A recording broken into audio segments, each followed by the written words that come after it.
Hey RV family, keep it tight. My name is J Morris, the review guy, and I'm back again to bring you another video. And in this one, I'm going to be covering the new XXXTentacion album entitled Skins.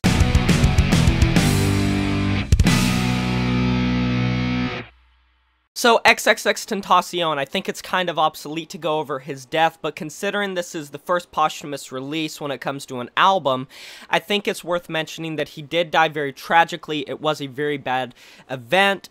In 2017, he released his album 17, which I wasn't that big of a fan of, but it really grew on me. It really became one of my favorite albums of that year.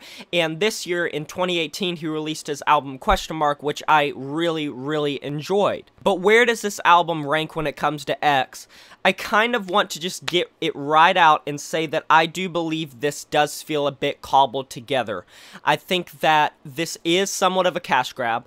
A lot of these songs feel incomplete. A lot of these songs feel like sometimes the instrumentals don't even fit, like they were maybe put to vocals afterwards.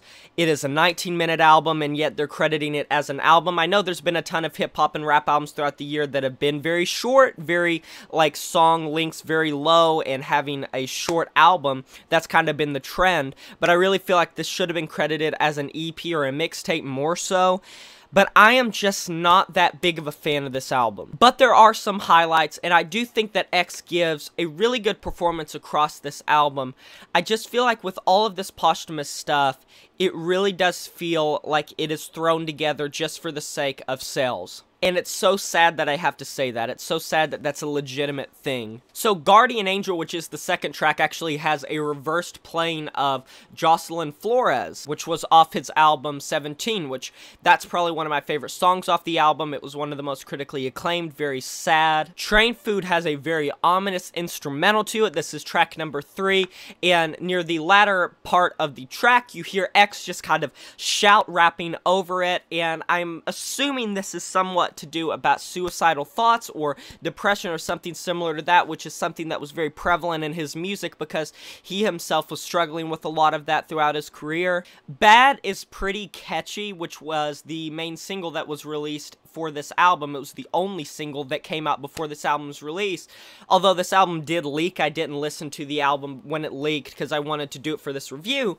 Bad to me feels like it is, like I said, a bit cobbled together. It feels very short, and while it is catchy, I feel like it gets a little bit tiresome after a while. I've listened to it quite a few times, and after a while, it kind of gets mundane, like you get the point. Staring at the Sky is actually probably one of my favorite songs on the album, if not my favorite song on the album. It's super short, it's only a minute and 25 seconds, and yet you're getting these kind of growl screams by him that really do come off as ferocious, and then he starts kind of sing/shouting at the end, which I think works out very well. Let's talk about 1 Minute featuring Kanye West. There was controversy. I know there was controversy over this track, but I'm not going to comment on that. This really does feel more like Kanye West featuring X because Kanye just roar raps over this entire track, and then at the end, X kind of screams some more, and it really does sound out of place giving the track, although Kanye's vocals do come off as very bassy, very bass boosted. I don't know how I feel about the whole X coming in at the end just being like, yeah!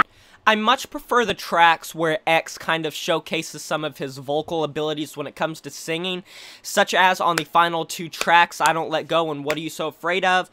He's not the best singer by any stretch of the imagination. He stays in this kind of whiny lower register, but I still enjoy those songs over some of the others, and it's one of the reasons that I am a fan of X, from songs like Changes and Jocelyn Flores, songs like that. But when it comes down to it, there's not much about this album to fully commit to memory, and that is not me trying to rag on X himself. I am more so saying I think his previous material is much better. If someone came up to me and said, yo, I heard X died and I haven't really heard much of his stuff, I want to listen to some of his stuff, I would recommend 17 and I would recommend Question Mark especially over Skins, because it does feel cobbled together. It does feel like it's thrown together. It doesn't really feel like a concise project. There's a lot of styles going into this, and it can feel very bloated and cluttered despite the short runtime that the album shows. And I'm not the biggest fan of this album compared to his other ones, and I think that I am excited to see if there's any more posthumous releases, but I'm not going to hold my breath because X obviously isn't going to make any new music, and for this album, it's decent, it's average, it's not above average, it's not below average, and for that, I'm going to be giving this album a 5 out of 10, but what did you guys think? Have you heard it? Love to hear other opinions. You can post in the comment section below, and I will hear you out. Like, comment, subscribe. It helps me out a lot if you haven't already, and I will talk to you guys next time. But until then, my name is J Morris, the Review Guy, and I'm signing off saying farewell.